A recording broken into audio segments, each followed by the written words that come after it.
एक भी paper leak ऐसा नहीं हुआ है जिसमें भाजपा का नाम सम्मिलित न हुआ हो। ऐसा क्या हो गया? हर अपराध में भाजपा भाजपा भाजपा भाजपा भाजपा भाजपा।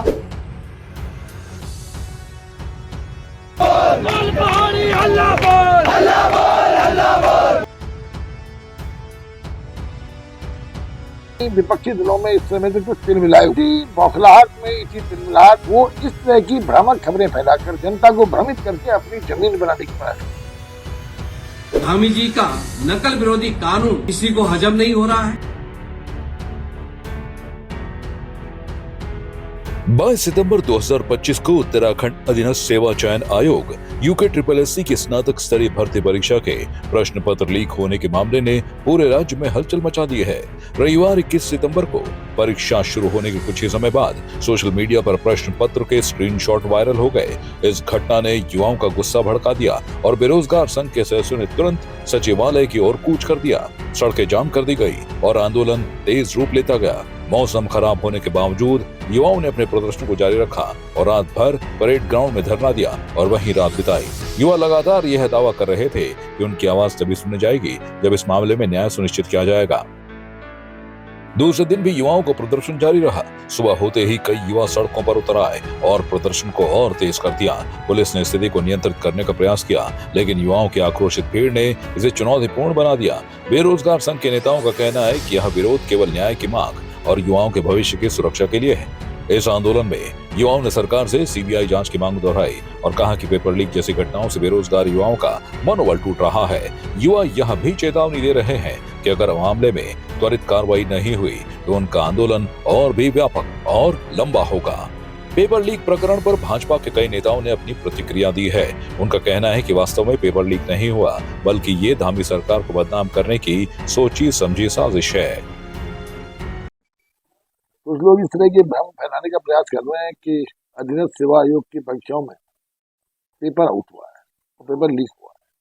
हकीकत ये है कि वो परीक्षा प्रारंभ होने के 35 मिनट के बाद किसी शरारती तत्व के द्वारा उसको स्क्रीनशॉट के माध्यम से इस तरह कहीं भेज करके ये प्रचार किया गया कि था पेपर लीक किया गया है। आज जब से पुष्कर सिंह धामी जी की सरकार ने नकल विरोधी कानून बनाया इस राज्य में, और नकल विरोधी कानून के बनने के समय ही करीबन 200 से ज्यादा लोगों को नकल कराने के आरोप में जेल के शिक्षकों के पीछे ले जाने का काम किया। और जब नकल विरोधी कानून हमारी सरकार ने बनाया और पूरे देश ने उस कानून को सराहना करने का काम करके उस कानून की कॉपी करने की बात की, तो कहीं न कहीं विपक्षी दलों में इस समय से कुछ तिलमिलाए हुए हैं और इसी बौखलाहट में, इसी तिलमिलाहट में वो इस तरह की भ्रामक खबरें फैला करके जनता को भ्रमित करके अपनी जमीन बनाने की प्रयास कर रहे हैं। जबकि हकीकत ये है, जब से नकल विरोधी कानून के बनने के बाद आज उत्तराखंड में नौजवानों को मेहनत के हिसाब से परिणाम मिलना प्रारंभ हुआ है और जितने जो हजारों नौकरियां इन हमारे पिछले 3-3.5 साल के कार्यकाल में लगी, उनमें अगर आप देखेंगे तो तकरीबन हर जनपद के बच्चों को 10 से 12%, 13% तक तकरीबन हर जनपद के बच्चों को प्रतिनिधित्व मिल रहा है। ये नकल विरोधी कानून का ही सहारा है कि आज बच्चे परीक्षाओं में पारदर्शिता को देखते हुए मेहनत के हिसाब से परीक्षाओं को निकालने का काम कर रहे हैं और कई बच्चे एक बच्चे को 3-3, 4-4 जगह परीक्षाओं में निकलने का, उसके मेहनत पे, उसके ज्ञान पर निकलने का अवसर मिल रहा है। ऐसे में मेरा जबकि होना ये चाहिए कि विपक्षी दलों को इन सामाजिक बुराइयों के प्रति एकजुट होकर इनका विरोध करना चाहिए ताकि समाज में इस तरह की कुरीतियां खत्म हो और हमारे बच्चे मेहनत के बल पर ही आगे बढ़े। तो हमारी सरकार भी इस बात पर फख्र है कि धामी जी की सरकार ने नकल विरोधी कानून ला करके जहां सैकड़ों लोगों को गिरफ्तार करने का काम किया, वहीं बच्चों को उनकी मेहनत के अनुरूप परिणाम दिलाने में एक पारदर्शिता दिखाने का काम किया है। और इसलिए विपक्षी दलों को भ्रामक प्रचार को देखते हुए मुझे पूरा विश्वास है कि ये लोग केवल विरोध के लिए विरोध करना जानते हैं, इन्होंने कभी सकारात्मक विरोध करने का प्रयास नहीं किया। देखिए, उस पर हमारी फोर्स ने तत्काल कार्रवाई की है और तमाम लोगों से, कुछ लोगों को गिरफ्तार भी किया है, कुछ लोगों से पूछताछ भी की है। मैं यही चाहूँगा कि उसमें तह तक पहुँचे पुलिस, आखिर इनके हौसले इतने बुलंद क्यों हैं कि इतना सख्त कानून यहाँ पर बना है, उसके बाद भी अगर कोई हिम्मत करता है या दुस्साहस करता है तो उस पर तह पर जा करके और उनके लिए कोई स्थायी इलाज होना चाहिए। क्या इसके पीछे कोई बड़ा गिरोह हो सकता है? एक ही को भी देखो इस काम को कभी भी सिंगल नहीं कर सकता कोई भी, इसमें गिरोह ही होते हैं।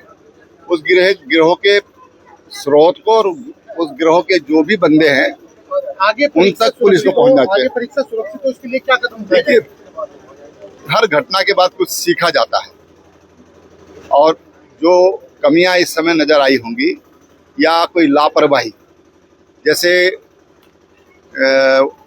उसकी कॉपी बाहर आई है, पेपर की कॉपी बाहर आई है, इसका मतलब सीधा सीधा है वो अंदर से बाहर आया है। तो उस सोच तक पहुंचने की जरूरत है और जिस बंदे ने लापरवाही की है, जिसके कारण कोई वहां मोबाइल ले जा पाया या कैमरा ले जा पाया, ये उनके लिए चुनौती है। उनको भी पकड़ा जाना चाहिए ताकि आगे से कोई इस तरह की हिमाकत न कर लगातार इस तरह के मामले हो रहे हैं, लगातार एक के बाद एक मामले हो रहे हैं, क्या कहेंगे? अब देखिए, इस तरह के मामले होते हैं तभी कानून बनाए जाते हैं, तभी इस तरह के पुलिसिंग की व्यवस्था होती है, तमाम तरह की उसके इस तरह की घटनाएं न हों उसके लिए तमाम तरह की व्यवस्थाएं सरकार करती है। लेकिन ऐसा लग रहा है कि जैसे बोलते हैं ना, पुलिस और चोर में डाल डाल पात पात का दौड़ होती है, उसी तरह का कानून तो हमेशा बने रहे हैं। कानून इसीलिए बनाने की जरूरत पड़ी कि इस तरह से होता है। आगे कोई इस पर कोई ऐसा कोई कानून का उल्लंघन करता है तो उस पर कानून के मुताबिक कार्रवाई होगी। लोगों का भी छाप होगा सर, कभी ये देखिए, अब ये तो जांच का विषय है, अभी किसी पे ऐसे उंगली उठाना उचित नहीं है। यूके SSC पेपर को लेकर के एक भ्रामक रिपोर्ट आई है और जिससे कहा गया है कि पेपर लीक हुआ है। मैं कहना चाहूंगा कि पेपर लीक नहीं हुआ है। 3 पेज स्क्रीनशॉट लेकर के 35 मिनट बाद उसको आउट किया गया है, जो चिंताजनक विषय है। और इस ऐसे व्यक्ति को हम छोड़ेंगे नहीं, चाहे कितना भी बड़ा हो, उसके खिलाफ कार्रवाई की जाएगी। धामी जी का नकल विरोधी कानून किसी को हजम नहीं हो रहा है। ये षड्यंत्र हमारे विपक्ष के लोगों का है, जो सरकार को बदनाम करना चाहती है, किंतु उनके सपने कभी साकार नहीं हो सकते हैं। वो जल्दी जेल के सलाखों में के पीछे होंगे। युवाओं की चिंता यदि कोई कर रहा है तो माननीय पुष्कर सिंह धामी जी कर रहे हैं। 30,000 से अधिक युवाओं को नौकरी देने का काम निष्पक्ष भावना से यदि किया है तो धामी सरकार ने किया है। मैं विशेषकर कहना चाहूंगा कि इस तरह के षड्यंत्र उत्तराखंड देवभूमि में चलने वाले नहीं है। वो जल्दी ही इसका पता लगा करके हम छोड़ेंगे नहीं। और जिन्होंने ऐसी गड़बड़ी पहले की थी उनको जेल के सलाखों में भेजा गया है और ऐसे लोगों को कभी बख्शा नहीं जाएगा। इस मामले का मुख्य संदिग्ध खालिद है, जिसकी गिरफ्तारी के लिए उत्तराखंड पुलिस लगातार दबिश दे रही है। खालिद की बहनों में से साबिया को गिरफ्तार किया जा चुका है, जबकि दूसरी बहन हिना और लीक प्रश्नों के जवाब तैयार करने वाली सहायक प्रोफेसर सुमन फिलहाल पुलिस हिरासत में है। पुलिस खालिद के सहयोगियों की तलाश में भी जुटी है। माना जा रहा है कि एक अन्य शख्स जिसने एग्जाम सेंटर के अंदर मोबाइल पहुंचाने में भूमिका निभाई, पेपर लीक की असली वजह है।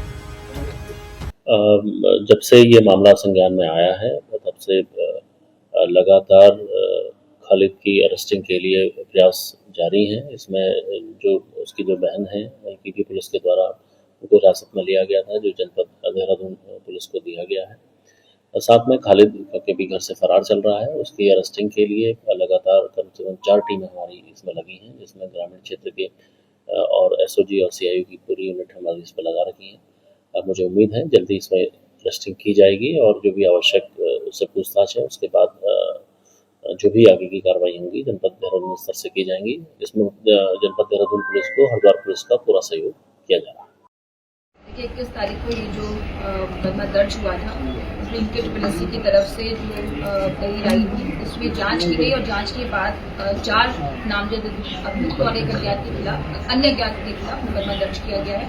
अभी तक इसमें जितने एविडेंस आए हैं उसके आधार पर हमने आज साबिया की अरेस्टिंग की है। कल घटनास्थल का निरीक्षण किया गया था, वहां पर जितने भी मौजूद थे लोग, जिसमें कि उनके प्रिंसिपल थे, जितने इन्विजिलेटर्स थे, जिन्होंने जैमर लगाया, अन्य जो भी कर्मी थे उनसे पूछताछ की गई, घटनास्थल का निरीक्षण किया गया। और अभी जो अभियुक्त है हमारा मीर खालिद, जिसने कि वो पेपर वहां से जो 3 क्लिक थे वो लेकर बाहर किया है, अभी तक उसकी अरेस्टिंग नहीं हो पाई है, लेकिन ये क्लियर हो गया कि उसका वो सेंटर था और वो वहां पर कोई ना कोई डिवाइस वहां पर लेकर गया था। ये अभी तक तथ्य प्रकाश में आए हैं। दूसरी बात, ये जो साबिया की जो उसकी सिस्टर है उसकी अरेस्टिंग हुई है, उसमें जो सुमन जिसके पास ही खालिद ने पेपर भिजवाए थे और जिसने आंसर शीट आगे की है और जिससे स्क्रीनशॉट भी आगे भेजा था, तो उससे जो पूछताछ हुई, उसके फोन से जो हमने चीजें ली हैं, उससे यही पता चला कि साबिया की उससे बात की थी। खालिद का फोन अपनी बहन साबिया के पास था और साबिया को पता था कि मेरा भाई एग्जाम देने के लिए गया है, इस समय पे वो एग्जामिनेशन सेंटर पर बैठा हुआ है और उसने वो पेपर जो 3 उसके पास आए वो उसने सुमन को भेजा, उसका आंसर उसने आगे भेजा है, ये अभी तक पता चला है। तो उसका पूरी तरह से संदिग्ध रोल है, इसलिए उसकी अरेस्टिंग हुई है। अभी तक इस पूरे घटनाक्रम ने उत्तराखंड में कानून व्यवस्था और भर्ती प्रणाली की पारदर्शिता पर गंभीर सवाल खड़े कर दिए हैं। जहां एक और बेरोजगार युवा न्याय और सीबीआई जांच की मांग पर अड़े हैं, वहीं सरकार और भाजपा नेता इसे साजिश करार दे रहे हैं। पुलिस लगातार दबिश देकर आरोपियों की तलाश में जुटी है और विशेष टीम अहम सुराग इकट्ठा कर रही है। अब सबकी निगाहें इस बात पर टिकी हैं कि क्या युवाओं को जल्द न्याय मिलेगा या आंदोलन और भड़क उठेगा। डेस्क रिपोर्ट संवाद 365। आपकी इस पर क्या राय है, हमें कमेंट कर जरूर बताएं। इसके साथ ही आप हमारे YouTube चैनल को सब्सक्राइब कीजिए। आप हमें Facebook, Instagram, Twitter पर फॉलो भी कर सकते हैं और संवाद 365 के साथ एक क्लिक में जुड़ने के लिए डाउनलोड कीजिए संवाद 365 ऐप।